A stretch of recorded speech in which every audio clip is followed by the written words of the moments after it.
Hello, everyone. Today is Wednesday, September 27th, 2023 at 3:09. Now it just turned 3:10 p.m. Excuse me. So, I didn't even eat a whole lot and I am stuffed. Maybe because I had all those vegetables, but I didn't even have a whole lot of vegetables. But I ate healthier today. And I still got some congestion in my chest and throat. And I don't mean to tell TMI, but I just expelled a lot of mucus, excess mucus. So I still have a little bit, so it didn't seem like as if I got a whole lot of, I didn't get really that much of support from the videos that I did yesterday. You see my eye, my left eye twitching? I think they're hitting me with directed energy weapons. Like my eye, right here, at the bottom, it has been twitching, muscle twitching. And it's been doing that for the past since Sunday or Monday or something. A couple of days ago. Excuse me. Sorry. So, excuse me. So, yeah. Yes, I felt really bad that I didn't get that much support from my videos that I did yesterday, but I know damn well that I got anti-support and thumbs down. Excuse me. So, sorry. So, yesterday, one of the videos, I had to cut it off. But I probably should have paused it. But I don't think, I don't know how the camera would have acted if I would have paused it. So I turned the video off. Excuse me. And then I finished talking with a part 2 video. So in my video, I probably was doing with my eyes or whatever, I've been doing. And then it showed as if the thumbnail, I don't choose the thumbnail. And it showed as if I was doing one eye symbolism, but it wasn't on purpose. I didn't do that. So I think I have been having this phone since September of last year. No, August 30th of last year. And ever since I got this phone, I don't even know if it's facial recognition or artificial intelligence, where the phone would do that in a lot of my YouTube videos, So if I'm doing this and doing this, and then the phone, if I'm doing this, trying to wipe my eyes, and then it would try to make it as if it's capturing me doing one eye symbolism, and it's not on purpose. Ever since I got this phone, it's been doing that. If I try to wipe my whole face like this, it will capture as if I'm doing one eye symbolism, and I don't even do that. But it might be the gang stalkers manipulating that too. Who knows? Excuse me. So Well, yeah, so I felt quite sad that, I got a certain amount of views, but I didn't really get that much support, like as if everybody's against me talking about what happened, or like everybody's against me or something, It was like everybody disapproves of everything I do and say. But the most recent community post, I think that YouTube shadow banned it. But the post before that, of me explaining what that perp did, I'm glad 3 people gave me thumbs up on that. But, I explained in more video detail yesterday, and I didn't get that much support at all. But I'm glad that it's always that the majority is the people who will fight against the truth, but only the minority, even if it's one person, a lot of times will believe the truth. Excuse me. So, it makes me feel so alone, and like I really don't have anybody, And it made me get really frustrated and question whether or not everybody is fake. But the real people, I guess,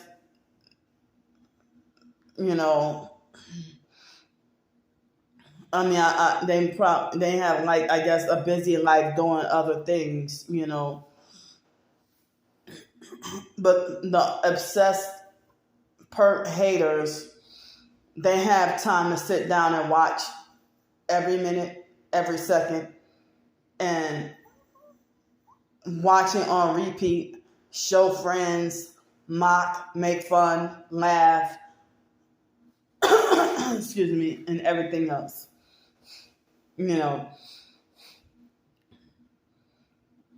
So, but I know that the gang stalking network is not only trying to bully and run me off of all social media, but they're also trying to bully and run me off of YouTube. And as I said, they hide by, even the day before yesterday, and I think the day before that, on videos were like nearly 100 or over 100 views, and only one person cared to give me a thumbs up. But I end up with like almost 20 thumbs down on videos. And everybody's always just ready to be against Candy Grand Prix. As I said, the supporters that I do have is not really that many. And then, I understand that people they have different ways, based on their personality or what they were taught or how they were raised, how they were taught or how they were raised, they show their support. They show their support in different ways. I understand that, but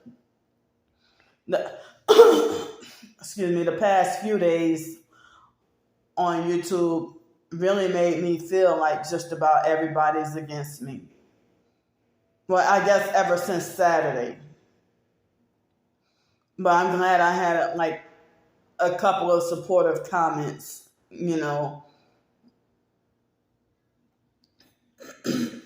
excuse me. But, if the online gang stalking cult network, who's my twin sister's flying monkeys,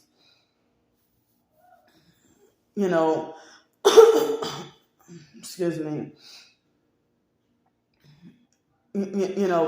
basically they're the main ones who talk about how they want me put down like a rabid dog, and they talk so traumatizingly harsh and with their words and everything, but for you to try to make a fake smear campaign about me having this kind of prejudice and that kind of prejudice, or this kind of hate and that kind of hate, but you hate me based on lies, or you hate me and I never did you anything and I don't even know you, and they want me to be ruined, want me to be destroyed. And I know for a fact that I'm not the worst person on this earth or the biggest devil on this earth.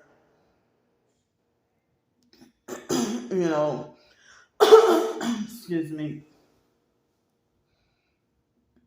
But to be treated like I'm the worst person on this earth. If they want to say Candy is the fakest targeted individual, and they be regular perps being like, Candy is the fakest targeted individual I know, or Candy is the most overweight homeless person I know, or she's the richest homeless person I know. Excuse me, or the vilest scammer that I know, or the grittiest pig that I know. Everything is always the worst XYZ that you know. And then their comments be so fake. And that's how I know that they be perps. So they, like, that website said that, pretty much that targeted individuals are being targeted to be conditioned to become a perp. But I have made my own promise to never sell out or never become a perp or never become one of them. Excuse me. And then they try to make it like as if you're the perpetrator, or that you're stalking them right back, or that you're the stalker if you film and expose everything that they're doing and trying to make everybody aware. Or they'll make like the targeted individual is on a witch hunt,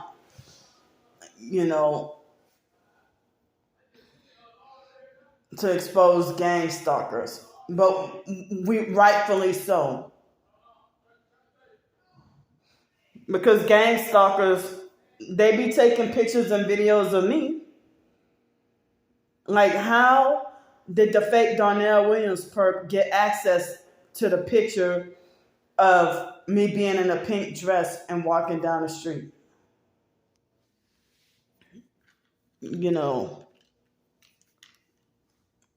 So I heard that as soon as I got to Bloomington, I heard that the Facebook groups had a video smear campaign, like in a community groups on Facebook, which I'm not even on Facebook right now, and I'll never get a Facebook ever again, nor Instagram. So,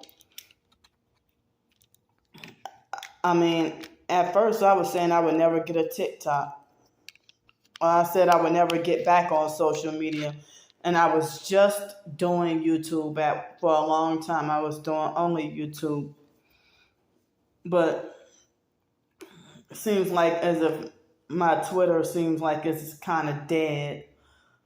Not that much interaction. But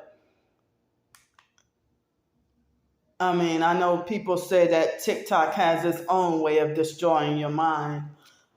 But I learned more on TikTok than I learned in school.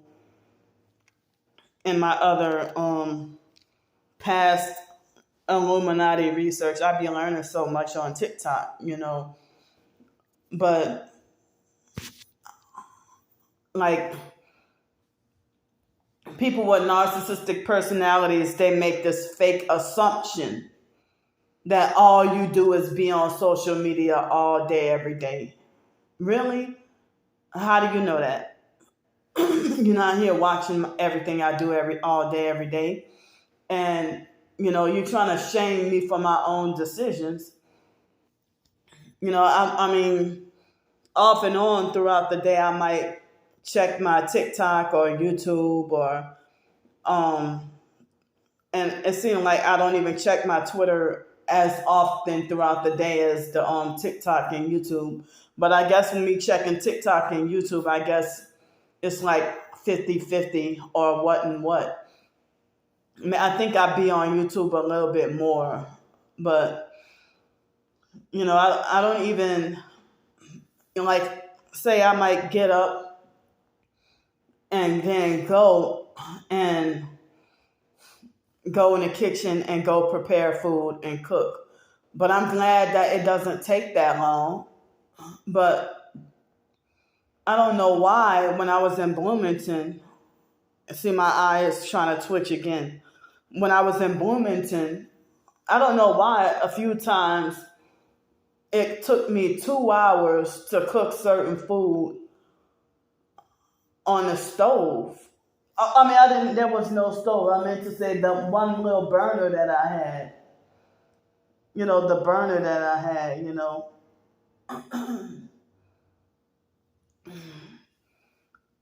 So,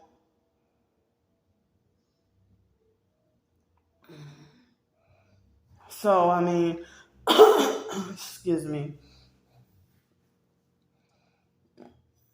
So, like, I think I would probably cook like the meat for like 45 minutes and then cook the vegetables for like another 45 minutes and maybe cook the rice for 30 minutes or something like that. you know, and then be sleep deprived and trying to hold it together while trying to cook. So, yeah, that's torture right there. So last night I don't think I got any sleep at all. Excuse me, before 2 o'clock in the morning. But I don't remember whether or not I woke up at 8 or 9 o'clock this morning. I don't remember if I woke up at 8 or 9 o'clock this morning. you know, excuse me. So, well, yesterday for dinner,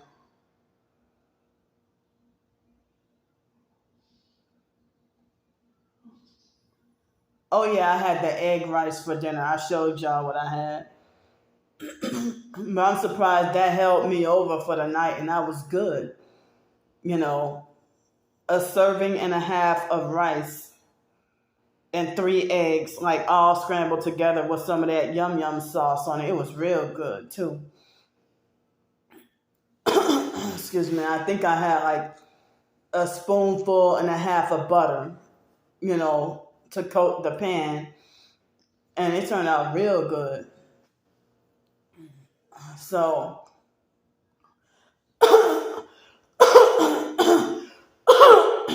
excuse me, and I also put 3 pinches of Himalayan pink salt. I'm very low on that salt, so I'm gonna have to buy some more salt. But it's not that easy to find Selena naturally, and the it's not that easy to find it in the grocery stores. Really, you might have to go to like the health food store or the healthy stores. So the Himalayan pink salt, like some people trying to say it's bad for you, but people have been saying it's good for you. Excuse me. So the Selena naturally, it doesn't taste nearly as salty as the whatever pink Himalayan salt. Well, pink Himalayan salt is flavorful, but it doesn't take as much to get it salty like Selena naturally, you know.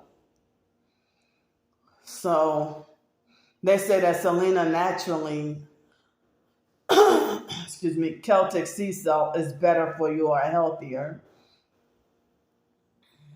So, I mean, I don't know if I could try to get some of that. So,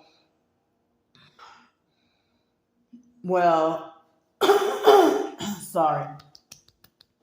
This morning, see, they're trying to do it to my eye again. This morning, I ate kind of late, maybe like 10:30. Excuse me. So I ate at 10:30, and I had just like 2 packs of oatmeal with some butter and a little bit of Himalayan pink salt. And because I have unsalted butter, so that, I guess I can more so control how much salt I use or whatever. So I had that, and I'll say like a handful or two of blueberries, the frozen blueberries. Well, they were fresh, but I put them in the freezer so that they lasted longer. And I rinsed them off, and I ate some blueberries. And then the man came over, was the maintenance man and the other man.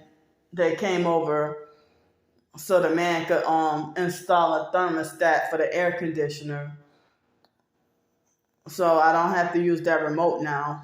But with the remote, they were saying that we weren't supposed to have that. I was just told that this morning, but I'm still new here. But, so they fixed it to where they put like a thermostat.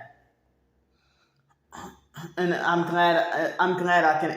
able to reach, I'm able to reach it. So then for lunch, I had mashed potatoes, and I think it was Kobe Jack cheese. And yeah, I think I had Kobe Jack cheese and in my mashed potatoes, and some leftover mixed vegetables, and a hamburger patty with barbecue sauce on it. And then for dinner, I don't know if I'll have another hamburger patty or if I'll have a piece of salmon and some rice and some more mixed vegetables. Excuse me. And probably an apple also. Ooh, sorry. An apple also, So,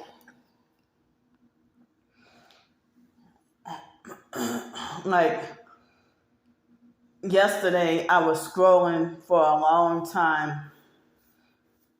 I was tempted to order something on DoorDash. But then again, I decided against it. And then today I wanted to go out to eat. But then I decided against it. But last night I brushed my teeth with the the bentonite clay in my mouth, and like a lot of areas of my mouth and my teeth were hurting. But then, 30 minutes later, I forgot that my teeth were even hurting, after I brushed my teeth with the bentonite clay. And then, well, my teeth they've been sensitive to the ice cold, the frozen blueberries, So, but after lunch, yeah, it's like all that, like a lot of congestion and mucus and stuff had came up, and the tooth abscess, it shrunk some. It shrunk a lot, you know. So it's like I've been having heavy craving. I've been having heavy craving for wanting to eat desserts. But Saturday was the last time I had anything like snack or dessert that was sweet to eat, you know. And Monday, I had the last of the cereal. So the sweetest thing that I ate was the oatmeal. Oh, and I think I had a glass of milk too. I had a glass of milk with the oatmeal and blueberries this morning. You know, I'm somewhat almost out of, just about almost out of milk too. But and so I had the last of the eggs yesterday, and I got 2 or 3 more days. Well, I'll say 2.5 days worth of meat left. You know, and it's like I'm. Then I got like, so I got a little bit pasta and a nice bit of rice, and I have another, pack of angel hair pasta. Excuse me. So, I mean, so I haven't really ate out that much, being here. I've been mainly cooking and eating my meals here at home. So I thought that, I felt like I wanted to treat myself. I felt like I wanted to treat myself, you know, as a way of accomplishing, finally getting permanent housing again after a 4.5. I mean, not 4.5, but like over 4 year. No, I'm sorry. Wait a minute. Yeah, it was over 4.5, almost 5 year battle of being homeless. So, well, I mean, with my disability, it's very difficult, because of my hypersensitive ears and noise. A lot of jobs I cannot work, or be very difficult, and employers won't even allow me to have my earbuds. Excuse me. They won't even allow me to have my earbuds. So, wow. So I really wanted to try to see about, something entrepreneurial or my own thing. Or, I don't even have enough money or really any money to start a business. But they be lying and saying that there are certain businesses you can start with no money. But like, I don't even know how to go about getting an LLC or getting licensed or whatever else. See, back then you didn't need all that. But now you gotta get like a license, and then,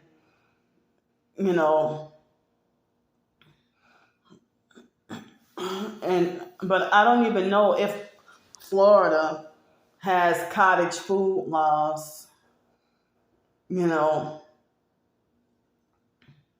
But I see a lot of people on TikTok with their different food businesses or businesses with selling beauty items or hygiene or health items. feminine hygiene items or whatever, homemade stuff. But, I'm sitting here trying to figure out what can I do. But I even, like earlier today, tried to shoot my shot at trying to apply for some jobs, a few of them, at least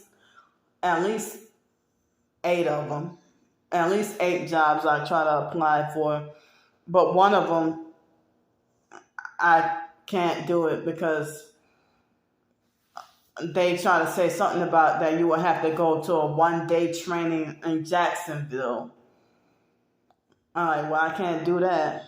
So, and then they said something about roofing and climbing up a ladder. So I can't do that. So I have to cancel that opportunity. But as I said, I mean, but I can't even do janitorial or dishwashing jobs anymore because of the gang stalking network and the directed energy weapons and them squeezing my organs. So, well, I even said that I didn't want to do janitorial or dishwashing anymore.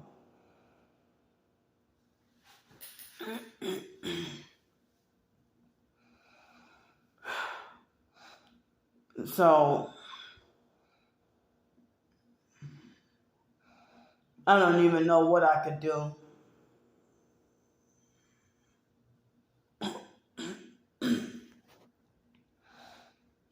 But,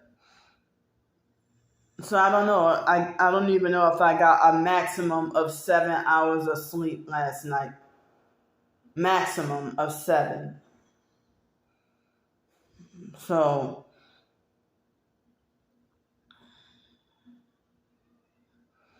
yeah.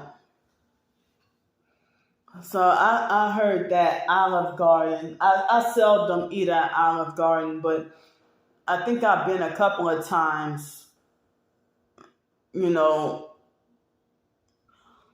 well, a few times in my life, but a couple of, like maybe 3 times in my life I've been to Olive Garden.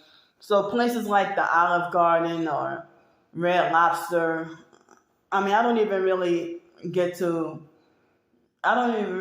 eat at those places really that much or really can afford to. But I heard that Olive Garden has this deal where you can have like all you can eat pasta for $13.99.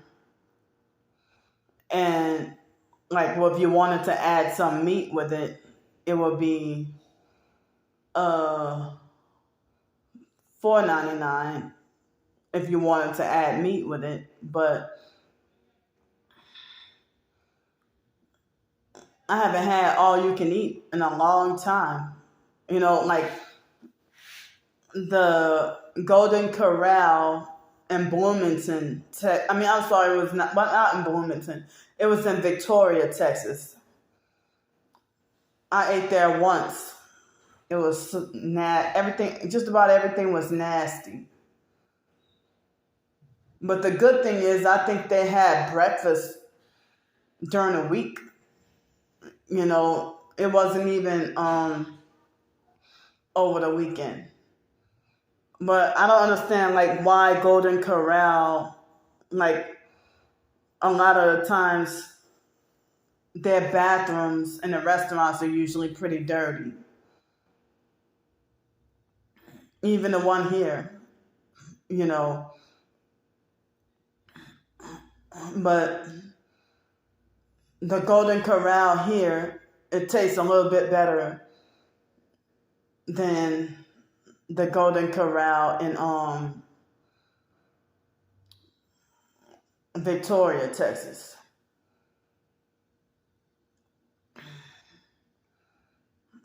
So, but yeah, but certain like My first time ever, like the biological nephew John, when I was living in Milwaukee, he was fraudulently and illegally the manager at Olive Garden. Like how he can get a management job if he'd been in jail or prison, you know, and I don't even know if he graduated from high school. But me personally, I got a bachelor's degree and can't get a management job anywhere, a management position anywhere. Even if it's like an assistant manager or management in training, I can't even get any of that. And then people look at me like they think they're better than me and then tell me, you got to start from the bottom. So, like, I got a bachelor's degree. I thought that I was always told that once I get a bachelor's degree, then I can get just about any place in the country will hire me. Not so. I mean, I have a bachelor's degree and McDonald's won't even hire me, but I don't want to work there anyway. Whataburger wouldn't hire me.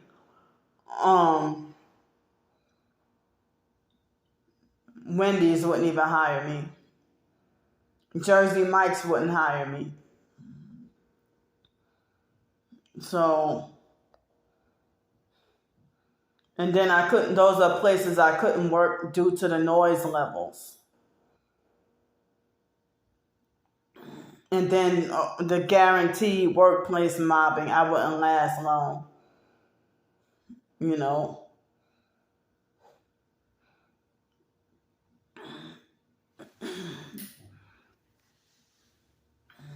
So, excuse me. But the online gang stalkers who think they know me better than I do, they falsely accuse me of mismanaging money and not budgeting. You know, excuse me. And that wasn't the case. You know, being homeless, if you got to stay in hotels and motels and all that, shelters are full. The hotels and motels and stuff cost way more than, you know, having the housing that I'm at now. Imagine your rent plus all your bills and expenses being cheaper in a low-income housing for a month than it is to stay a week in a motel that's supposed to be classified as a cheap motel, but now motels have gone up to where they at least $400 a night. Probably more than that now. I'm sorry, $400 a week. $400 a week, I meant to say.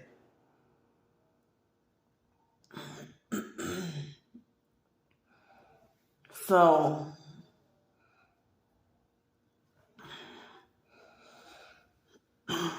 but I mean, you know, and I've dealt with people with narcissistic personalities who would, you know, like a narcissistic control freak, fake friend, or an abusive family member, whether it be foster or biological family, abusive and narcissistic enough that they falsely assume that I don't know how to manage money. And they use that so that they can hijack and try to control my money. But I was in my situation due to the targeting. But, you know, I had the low-income Section 8 housing and was trying to work, trying to get a job. And back in 2018. And like the zoo job was a part-time job, you know, and it was a third-party job. And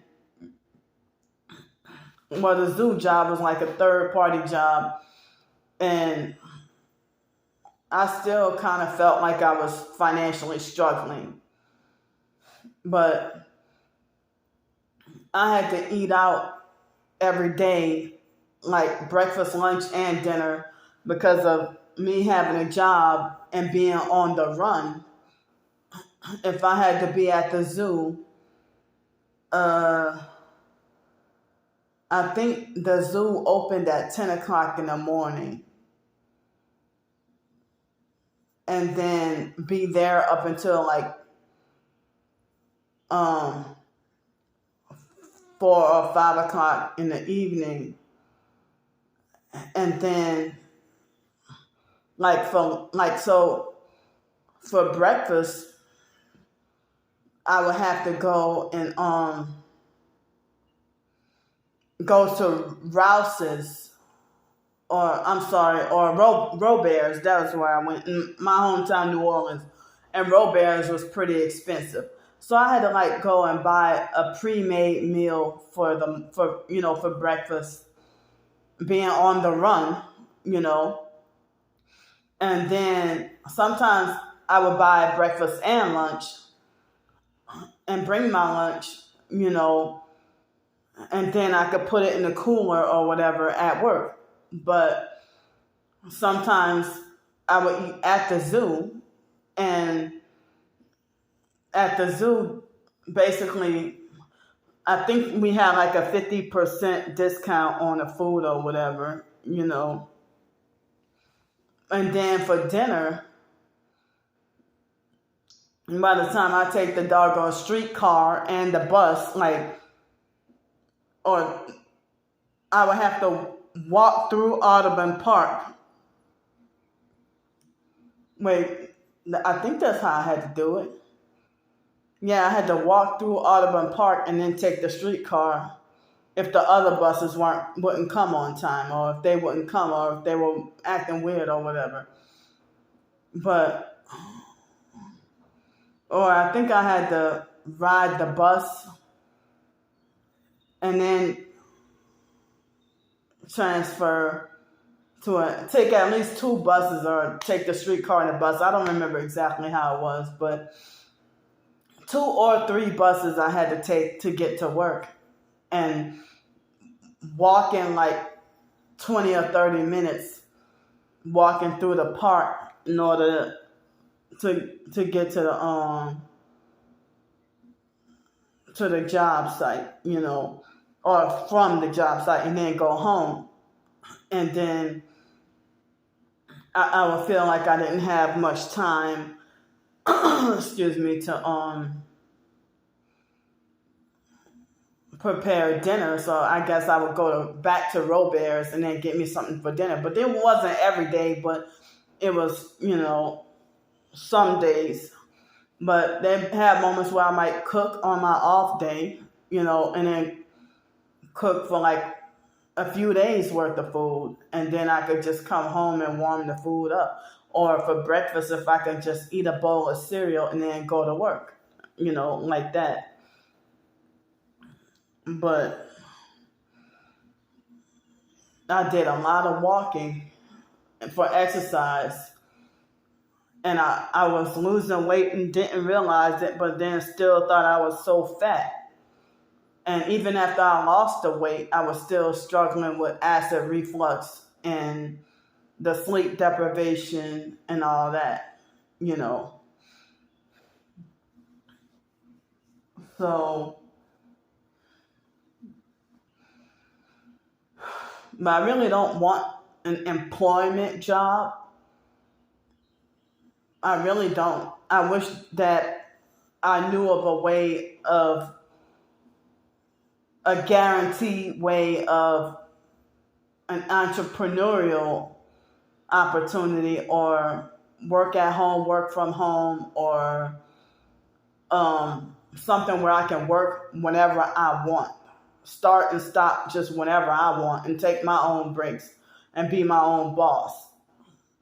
But I think with the sleep deprivation, my mind hasn't been, you know, all the way put together enough to work on long-term personal writing projects. So it seemed like all I can do, like lately I've been feeling like I can't even Like I can barely do short stories. Like I tried to start on a short story like 2 or 3 days ago, and it wasn't coming out how I originally planned or how I wanted to, you know. So like at the moment, at this very second, I'm feeling sleep deprived. But people are advised to not take a nap after 2 o'clock p.m. But I think definitely once, but probably twice, I've had moments where I might take a 1 or 2 hour nap since living here this past month. You know, so it's almost 4 o'clock.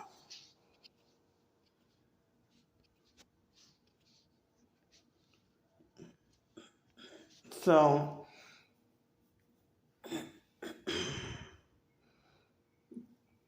well, like I already have this fear that even though I got one bill out of the way, I have to pay rent. When my check comes, I have to pay rent, and I have to pay my phone bill, and that's it. But the other expenses is, food, since I don't have food stamps.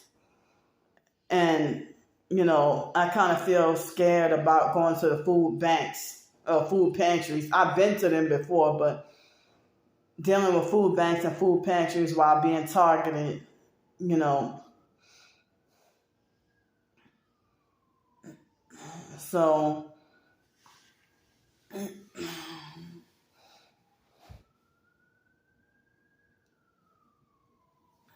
but yeah, I've been feeling like I want to get out the house, but then again, don't feel like, at the same time, don't feel like going nowhere.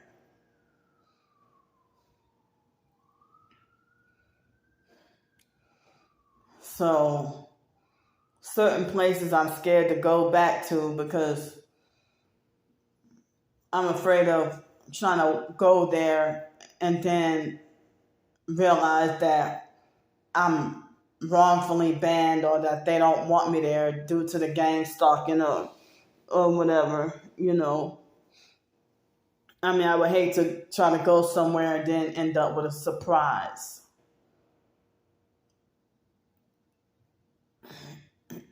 So,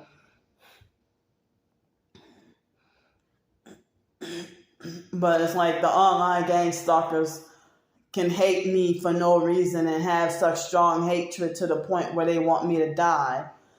But then they try to falsely make it like I'm wrong and evil and just full of hate. And I'm not allowed to be angry at gang stalkers. I have to hear narcissistic lectures about how I should let go of the hate or stop being so hateful when I'm just frustrated. So, but they have a fake license, hypocritical fake license to hate me for no reason at all. And so the gang stalkers, they expect me to be like, even throughout the years, people with narcissistic personalities, like in New York, nobody wanted me with a job, or they didn't want me to work, or so many different places I lived at, they didn't want me to work or with a job. And they expect me to be on this forced low-income SSI and Social Security and manage it or budget it. So I have been on my own and managing and budgeting my own money for so many years, but I was just in my situation with being homeless.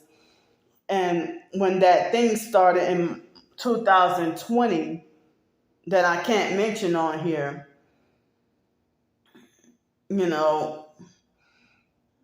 after that, that's when I started to have to, and then the weather, having like constant bad weather, I would always have to ask for help with the hotel room. But in 2019, only a couple of times like after November. And then once in like May, like once or twice in the month of May, and then like maybe at least in November. Like they had this man he had a church or something like that, and the church paid for me to have like a week in the motel that I'm now wrongfully banned from for life.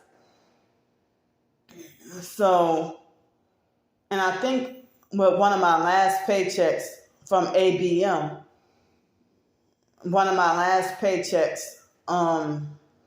I ended up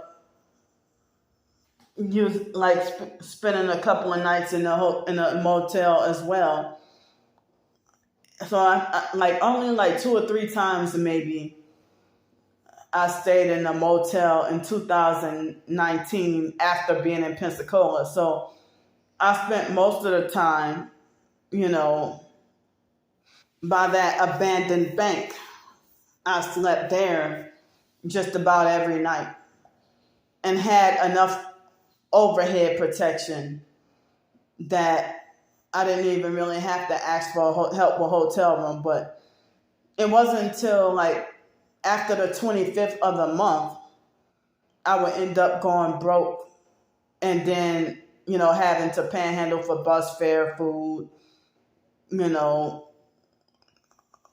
bus fare or food or laundry or something. But I didn't have to ask for much around that time. And then like November, December, and January, they had that Inslee First Baptist Church, nothing but abusive, narcissistic perps there. And they waited till the coldest day of the year to throw me out cold on the streets. And it was 31 degrees or something. And, and I'm like, y'all supposed to be Christian, and this is what y'all did to me. So, they mobbed me out of that winter shelter, the cold weather shelter.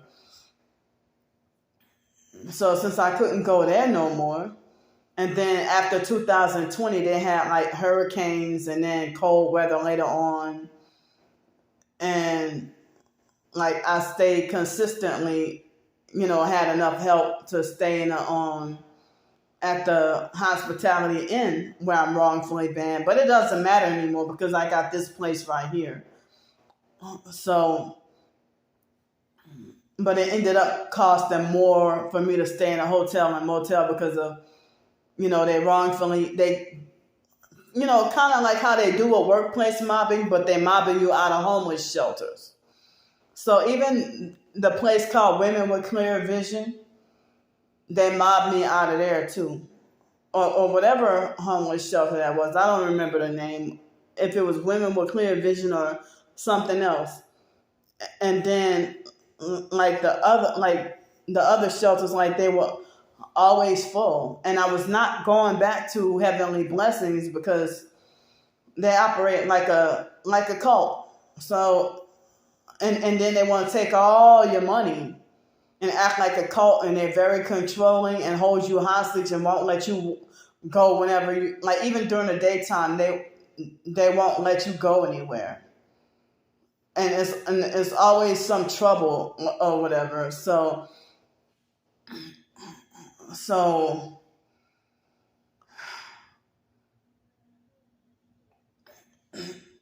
basically, excuse me. It was very difficult. And then when I went to Alabama after Alex Dupree ran me out of Pensacola, in Mobile, Alabama, there was one shelter available, and they bullied and mobbed me out of there within like 2 hours. And so I was forced to have to be out on the streets and then being harassed by cops. So I had to keep asking for help with hotel room and food and bus fare, every day or every night But some nights I did, have to sleep out on the streets. And the police would terrorize and harass me and run me out of the park. But I didn't know where else to go and didn't have anywhere else to go. So, but me struggling through all that, the online narcissistic gang stalkers falsely accused me of mismanaging and not budgeting my money. And that's not the case. But it's like, I would like to have a way to be able to increase my income, rather than just SSI and Social Security. I would like to have a way to be able to increase my income, or, I wish I could have like another source or two of income, and, and I wish I could get a car, if I could work for it. I wish I could afford or have a way to get an SUV, a car or an SUV. I'm not a truck person. I really don't like trucks, but a car or SUV. And vans are okay. I like vans. They're all right. But I'm just one person. So if I have a place to live right here, I don't really need a van. But when I was homeless, people in the TI community, real or fake, they were suggesting that I get a van, that I get a GoFundMe and raise donations to live in a van and live off of donations. But I didn't really have support like that. I didn't really have that much support. Excuse me. So, but I see people handpick who they want to support and who they want to help. And I'm glad that the people who do support and help, I'm glad that they do it in secret or privately. Well, that's the way that the Bible says to do it anyway. So that's the way the Bible says to do it. But, and the online gang stalkers who thought they had authority over me, after my twin sister lied on me, though, the online gang stalkers, they was stalking my GoFundMe account several times a day. And over the course of 18 months, it was less than $1,500, not $15,000, but less than $1,500, over the course of 18 months or somewhere around there. Because I didn't even I had a GoFundMe in 2019, late 2019 or early 2020, but I don't know what happened to GoFundMe, just disappeared out of nowhere without warning. And so then I made another one out of emergency because Alex ran me out of Pensacola, and I was, he ran me out of Pensacola. And then I ended up in Mobile, Alabama, not knowing that that they criminalized homelessness over there. And so, they do it worse than Pensacola. So Pensacola, you can be homeless on the streets, but if a business has a problem with you being there, then they call the police, and the police, come and hassle you. But the police bully and harass you and threaten you with jail in Mobile, Alabama. They're militant with hunting down homeless people to arrest and take to jail and criminalize. Even when I first got to Mobile, Alabama, I was trying to look for housing and jobs, and no opportunities. I was even looking for staffing agencies, temp service, nothing. So I did not get to, even though I made attempts, but I did not get to work at all in 2020. Like no job opportunities at all in 2020. And the jobs that I had like here, throughout 2023, one job for 2 days, and it was supposed to last like 10 days or something. But they workplace mobbed me with the manager herself, bullied and workplace mobbed me off the job within 2 days. And then after I quit, like she tried to make me feel so worthless. And then after I quit, then she was begging for me to come back and talk. Because she was trying to make it like as if it was impossible for me to work. And then she must have felt a certain kind of guilty. And then after I quit, then she was begging for me to come back. So,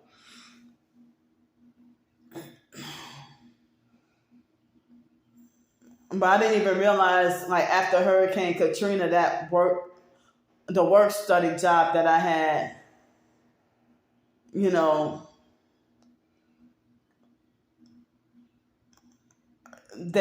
these two girls, Katie and I forgot the other girl's name, they workplace mobbed me and threw all the work on me when I did the work study job in Milwaukee.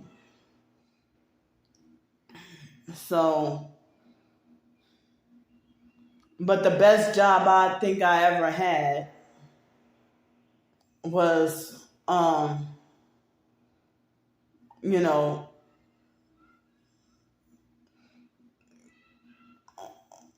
at University of New Orleans in the foreign languages department, though. But that boss, I heard the real boss I had to answer to was Dr. Gill.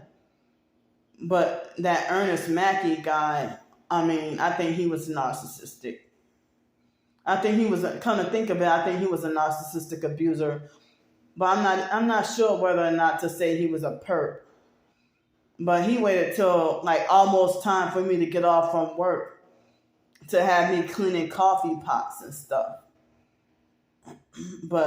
And doing some other stuff. But most of the time, all I had to do was just sit down and do nothing and got paid to do that. But that was part-time. But for me to just, sit down and do nothing. And then hardly anybody ever came in the office because it was over the summer. But, but I really loved that job. But I had some kind of frustrating moments with Mr. Ernest, and like, of course, I was living with the fake foster family at the time, and they put me through hell. And I think even the foster mom was contacting the job and telling them stuff and making them treat me a certain way. The woman wanted all kinds of control over me, but does not care about me at all, but wanted to take the brownie points for raising me. But that's why I feel like she was the one who would put me in a gang stalking program, because she will always tell everybody to stalk and spy on me and then report back everything to her. Even when I moved to New York, when I went to New York. But then for me to go to Los Angeles, none of the family had any contact with anybody in Los Angeles. But the people at Separation Torture Mission, with that they want to falsely call it Union Rescue Mission, they sat there and the staff were abusive and narcissistic, that they acted reminiscent to how the foster mom would act, or the foster sister Shelley, or any other abuser in my life. And then they said 150 women in the dorm, in the shelter dorm, they said that it looked like that the shelter dorms looked like a prison. And I heard that Union Rescue Mission was a cult too. That Gateway program, I heard it was a cult. So, like, the so-called religious programs and cults, whether it be Salvation Army, any kind of Union Rescue Mission or Gospel Mission or whatever, excuse me, if they have like a Christian religious program, it'll always be cults. And then I heard that if you're part of that cult, you pay less, or you don't have to pay anything at all, you pay less than, than the people that's just at the shelter and don't want to join a fake religious mind control cult program. So then, you'd be treated with more abuse because you don't want to join their program. And then they make you pay like $300 something a month, while other people, if you're in that fake cult program, then you it's free for you. You don't have to pay nothing. So it's either you're paying with money or your soul. And they were bullying and mobbed me out of there.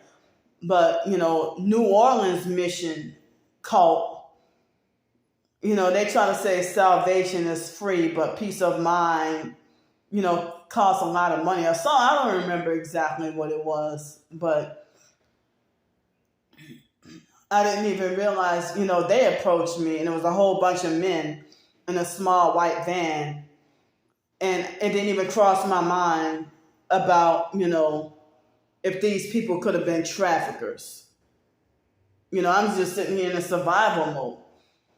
But they took me where they said they were going to take me, and they didn't do me any physical harm, but they pretended to be extra fake nice with the love bombing to send me over to the New Orleans Mission, and New Orleans Mission turned out to be like a prison cult, and they probably do be sex trafficking.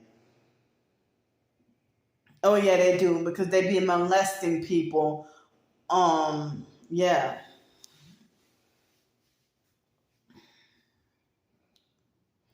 So, how horrible, how horrible these shelters are. People who know the truth and don't want to deal with the mind control. That's why you end up seeing them on the streets. That's why you end up seeing them on the streets, and a lot of them, you never know if they're targeted individuals. But they be perping really bad in the shelters. And people say stay away from shelters, and that shelters be human trafficking. Or trafficking people. So it's like, how you going to be like a religious cult and then be sexually perverted at the same time? Because it's run by a narcissistic abuser. That's why. So it's very, yeah.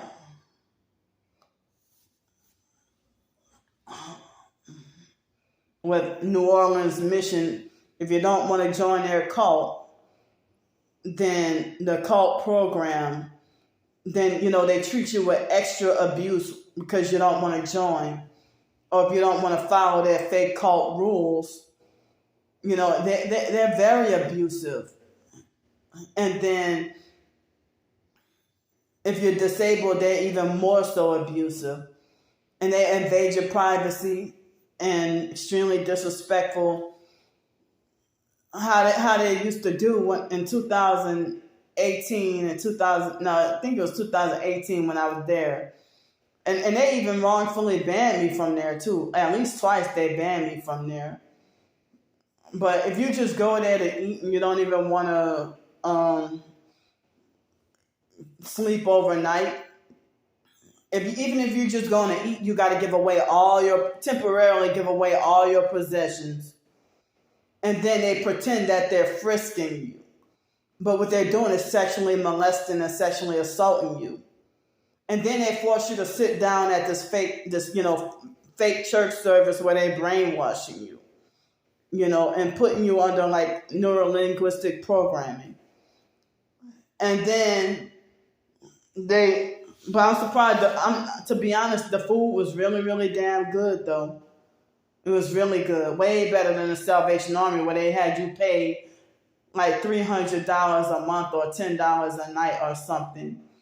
At the Salvation Army, they just didn't give a damn. And New Orleans Mission and Salvation Army were heavily bed bug infested. So I couldn't even get to stay at the Salvation Army. I mean, it's really frightening, like trying to stay at these shelters and stuff. And the shelters aren't even safe because people steal from you, they bully you, they be trying to fight you, they make up lies on you to try to get you kicked out, they mob and gang up on you, and you can get jumped, and the staff will. Yes, people say for targeted individuals to stay out of the mental hospitals, stay out of the emergency rooms, stay out of regular hospitals, and stay away from shelters.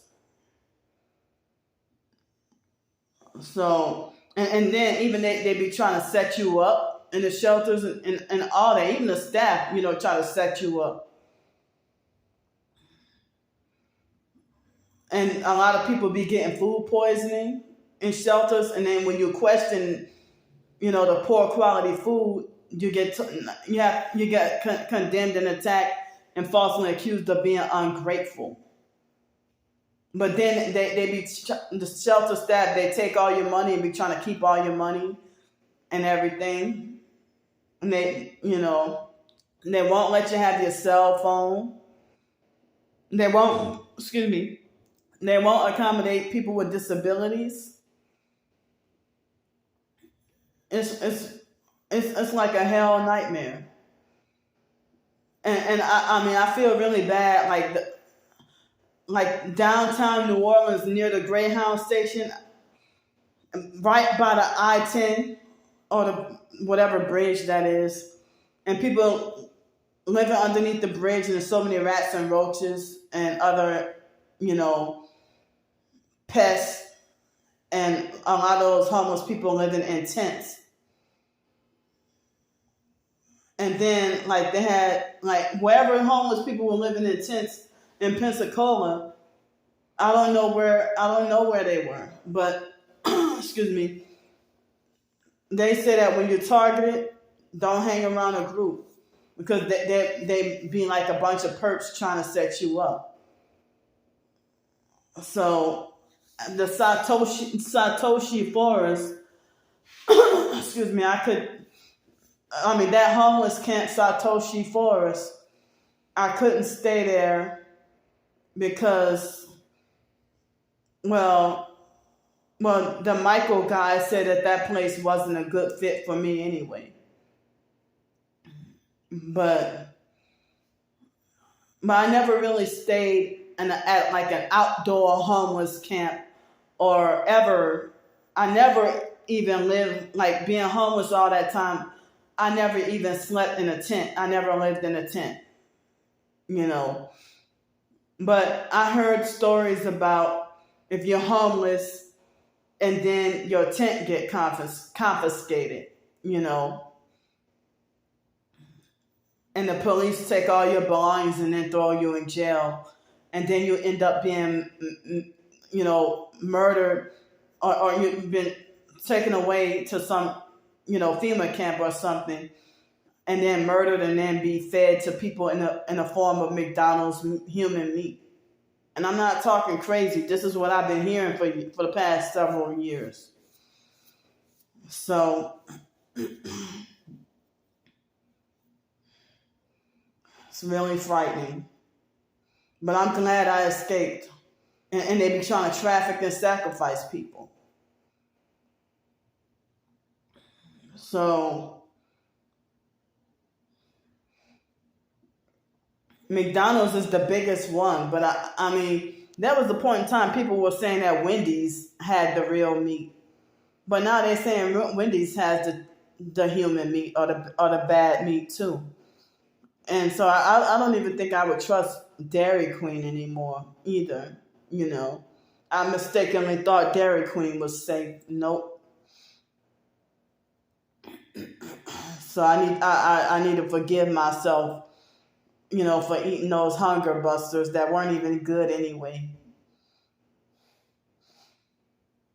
So yeah, um,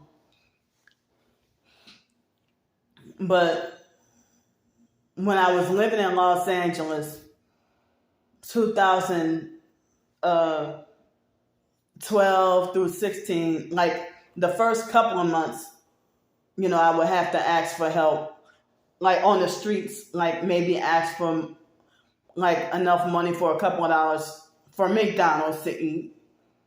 And I was craving it really bad and I didn't have much food. But then after I found where the real food banks were at, I didn't have to worry about asking for nothing. And I survived and lived off of strictly my income. But I was not able to get a job. And I could not get a job, but I wanted to, and I tried to make attempts. I even tried to work where David Jane was working. They wouldn't even want to hire me. At the Goodwill where he was working at. And for a brief moment, there was a point in time where I would visit him after work every day. And then he'd be like, hey, so David is trying to make up lies and trying to change the narrative of what happened. Like he trying to lie and trying to rewrite history. Trying to lie and say he never did like me, or that me and him were never friends and all that, But the pictures that I had, you could see that, we were friends, but I didn't even realize. I think that he was a perp even back then, and I didn't even realize it. But the stuff that he's doing on the internet, though, on social media, that has never been David. So,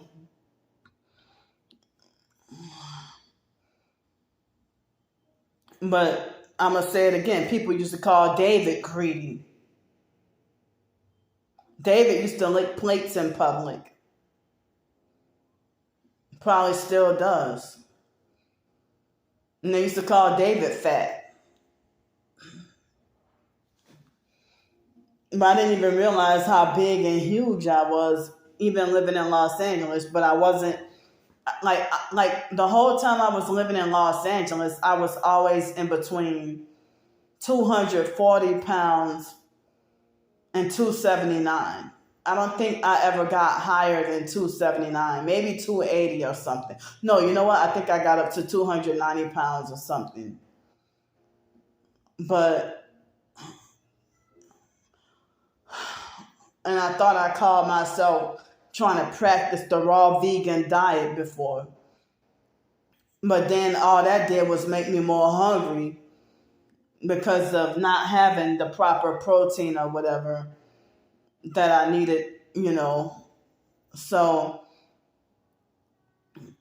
but in 2017, I got down from that 320 pounds back down to 275.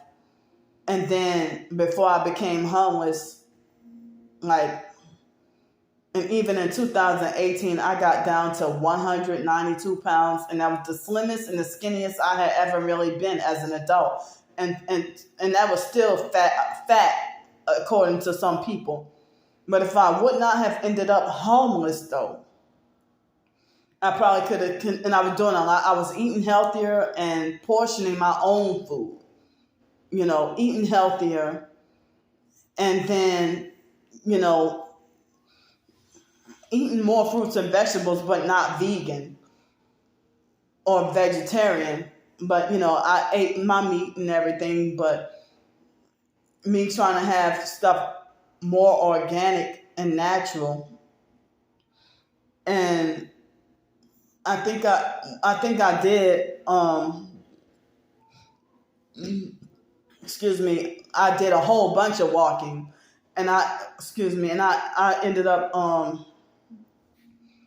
not totally eliminating, but I started to eat more organic. Not 100%, but a whole lot more organic, organic and natural. And I started to,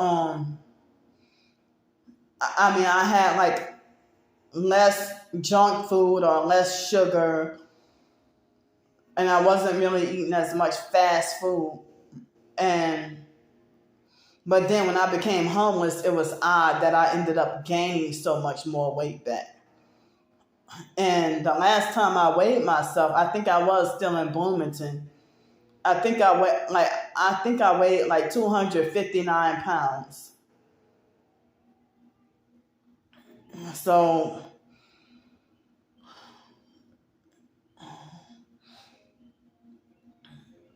when I was in Bloomington, I had it in plan, and I wanted to, you know, change around my eating and also go walking, but the heat was too dangerous. The hot weather was too dangerous. But I mean, I can't even go outside and then deal with the gang stalking, without getting mad. But then again, if I just let my guard down and start trying to ignore everything, they would do stuff like more street theater and more, excuse me, more street theater, more directed conversation, more trying to hit me with their cars, more one headlights, and yelling out obscenities, out of the window, or trying to run over me with their vehicles, or trying to traffic me, or trying to offer me the prostitute or whatever, and just so it's like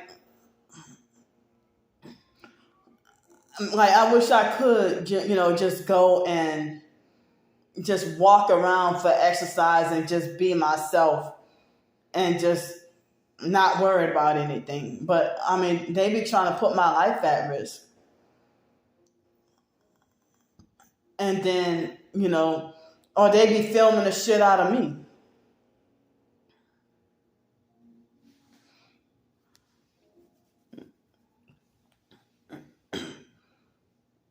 Or, but or a lot of times they'll be doing something that's unpredictable, or something that's the unthinkable. So, like back in 2018 and 2019, in 2017, I was taking walks. And it took I guess it did take a couple of years for me to end up losing all that weight. And my hair grew out some, and I was looking real good. I was looking really good. Much better. And I mean, I didn't even realize I had the Grand Canyon pictures. I had deleted them off my Google Drive and put them on flash drives.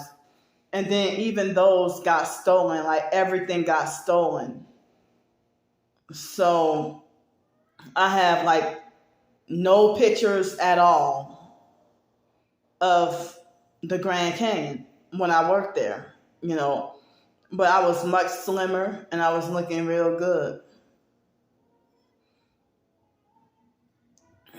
But I hate the idea that I've been obese and fat pretty much all my adulthood life.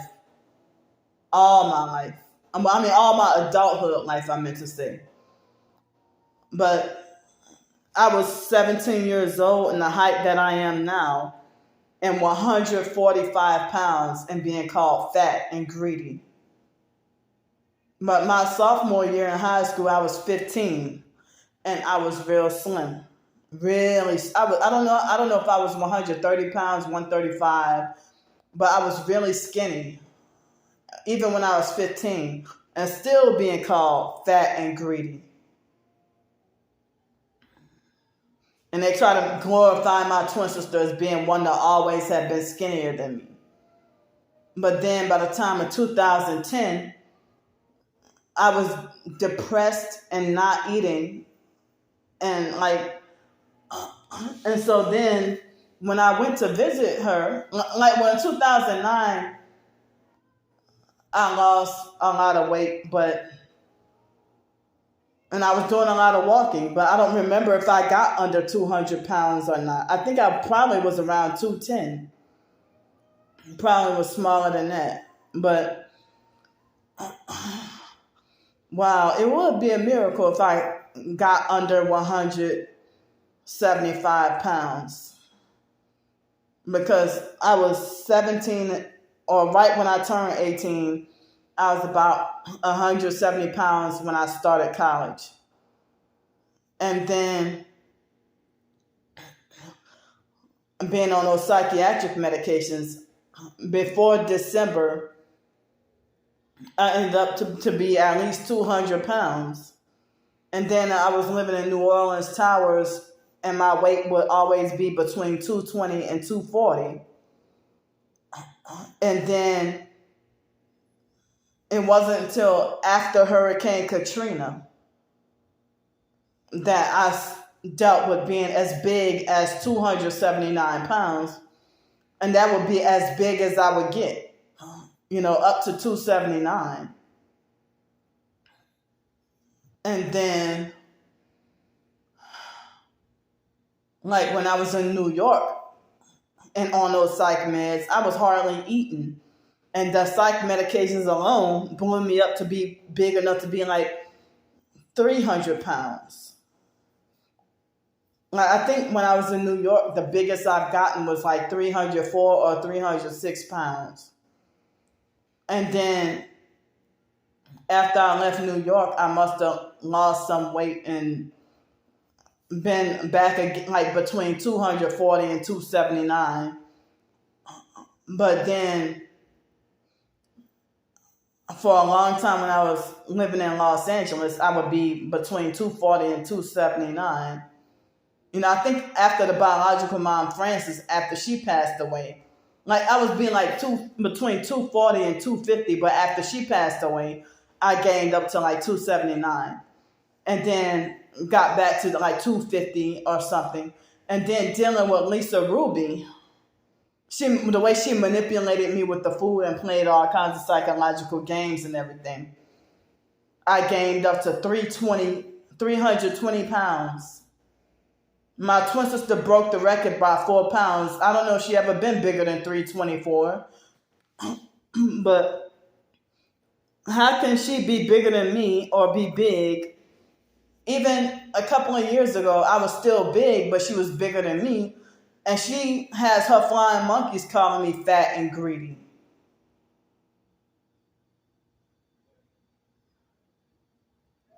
Knowing that it triggered me and make me upset and stuff. So then,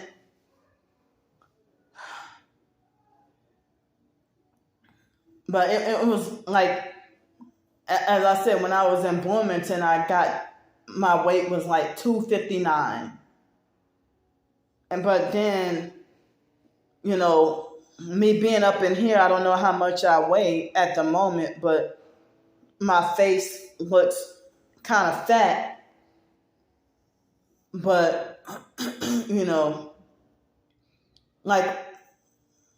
September 11th, yeah, I had a little bit, I had some ice cream and some cake. And I would eat the cake in the ice cream just about every day, and then still feeling depressed because of the Social Security situation.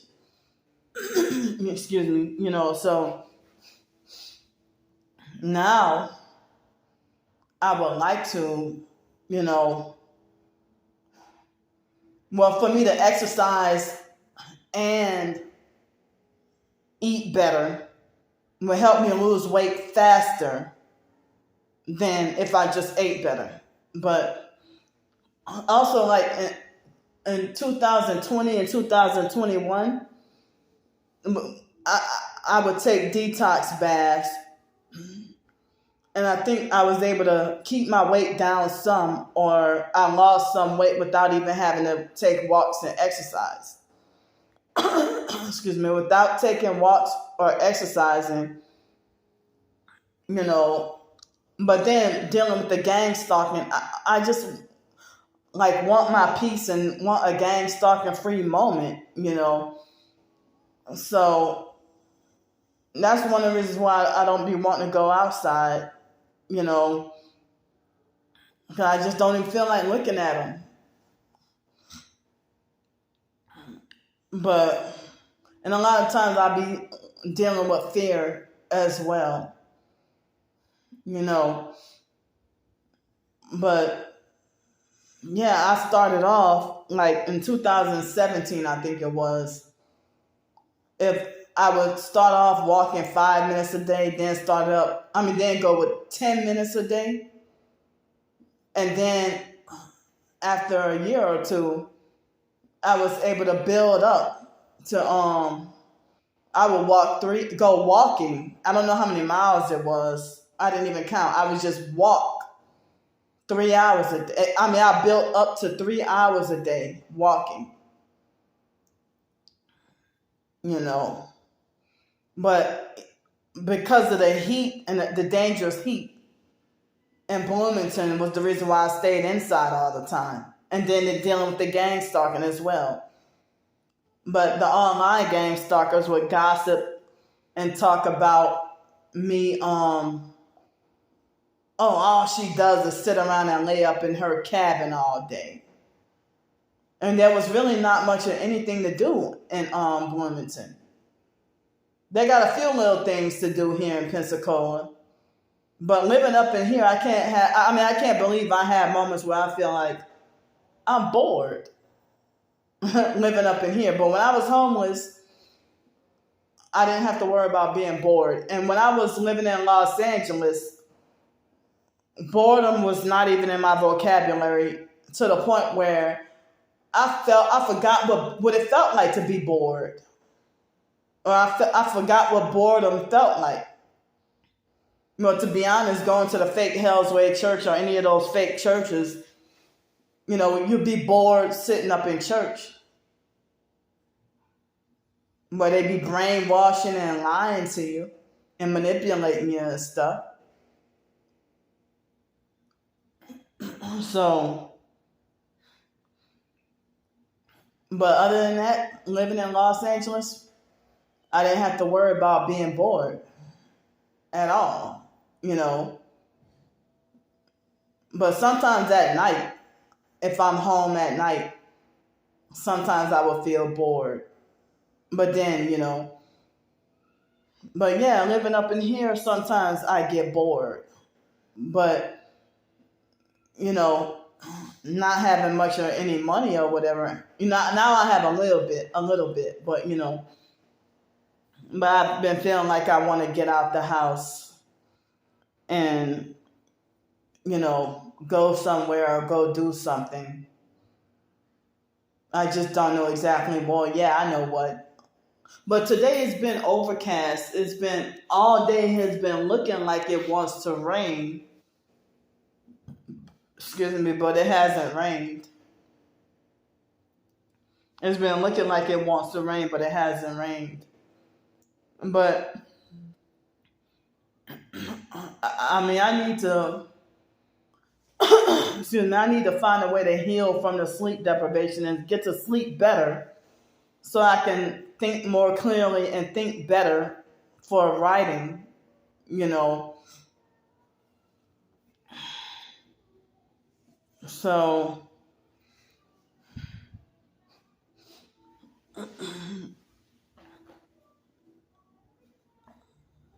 they had this little thing.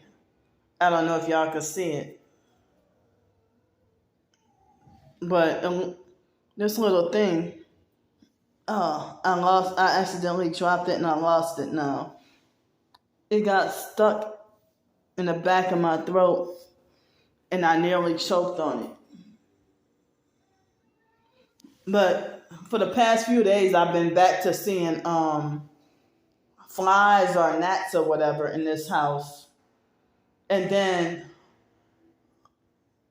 last night I saw a roach or two. Well, I don't know. I definitely saw at least one roach, but then it was another pest that I don't know if it was a roach or some other bug or a beetle or something. And I saw a couple of spiders up in here. But the man did the pest control last week and everything was nearly perfect for just about almost a whole week. And so now the critters are trying to come back.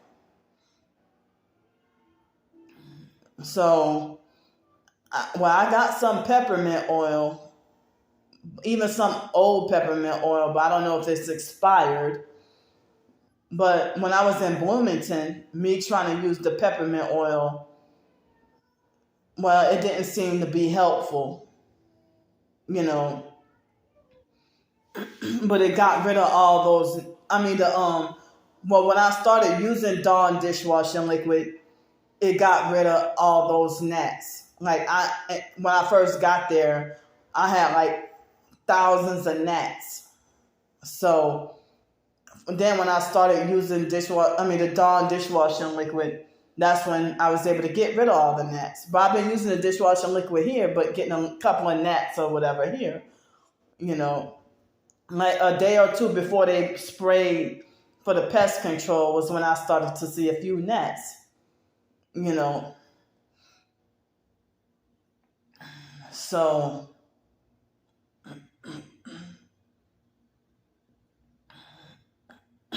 but yeah, I mean, I don't know why narcissistic abusers want me on, and gang stalkers, they want me on forced low income, and then to just manage it and budget it. That's like unrealistic expectations, and they got inflation going on, and plenty of disabled people are saying Social Security and SSI is not enough. So, but then the gang stalking network, they block me from working, or they sabotage every job I try to get, and then lie and say that I just willfully quit jobs, or that I'm lazy and don't want to work. But I was thinking that if it weren't for all the sabotages that the gang stalkers did, I could have been out of my homeless situation. Probably wouldn't even be here. And who knows if I probably could have ended up with a car by now, or been driving. But I heard a lot of targeted individuals say that the gang stalking network and the Freemasons, that they don't want us to have anything. That targeted individuals, went from rich and living life to the fullest to being totally penniless, pretty much. So, but my twin sister lied to take off because she always lies, but she lied to take the focus off of herself, to lie on me and say that I'm pretending to be targeted and just scamming for money, when I got so much evidence of gang stalking and y'all still don't believe me, or don't want to, because y'all are perps. But it's not that many people who do believe that I'm a real TI. Even in the TI community, it's like the majority of the so-called TI community, they hate me and don't like me. And they, no matter how much evidence, they still don't think I'm real. So they all talking about their reparations and class action lawsuits. I guess I deserve to be punished and not allowed to participate in those, or get any reparations or any money from any of that, So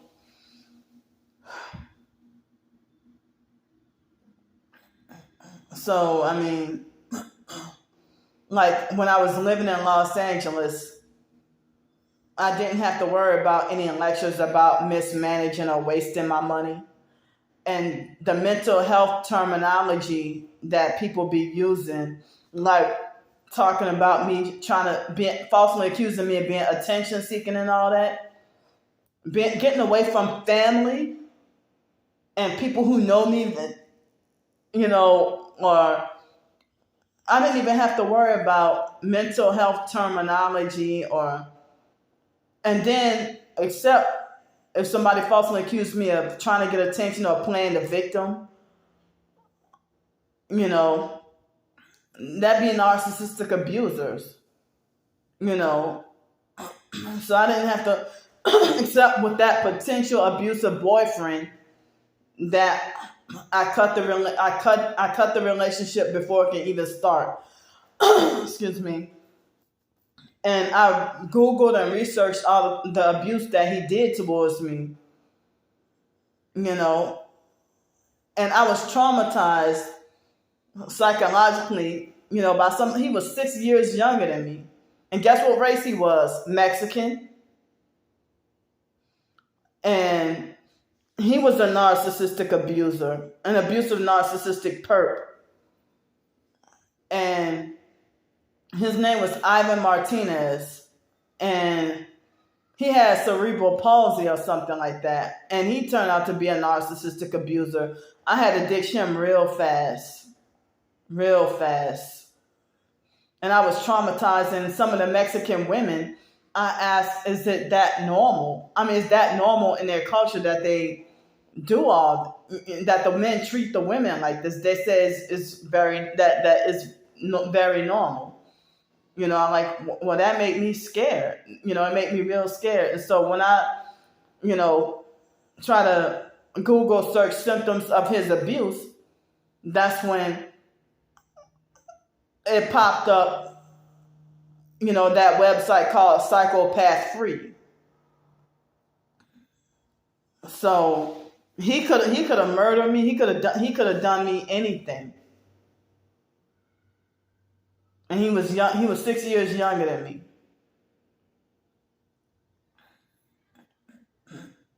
So I ditched a potentially, and that wasn't the first one. There was a couple of other relationships that I walked away from that were potentially could have been abusive. Where the guys could have been abusive. And then the ex-boyfriend, Alex, turned out to be abusive.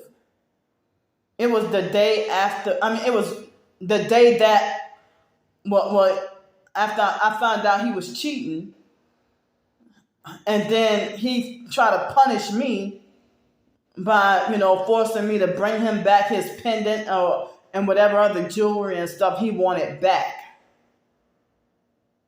When he wanted me to give him whatever, and Alex didn't really do much of nothing for me. And he was very cheap. And then, he was 19 and I was 23. And he wanted to move too fast in the relationship. And I didn't even know he was a dog the whole damn time. And Alex, when I brought him back his, the pendant or whatever else, that was the first time I ever met his mom after we broke up. And his mom was a narcissistic abuser as well. And then that was the first and only time that Alex ever put his hands on me. And me and him had a push and shove match. And then even last year, he tried to hoover me back in. I don't even know how the gang stalking network found him. Probably through my twin sister. She probably secretly kept up with him. And I don't know how he was able to find my YouTube, my phone number, and everything else, trying to hoover me back in. It was with him, the biological brother Wyatt, and that Janet person. All three of them try to come back into my life all at the same time. And so the fake Darnell Williams probably contacted them and gave them my phone number.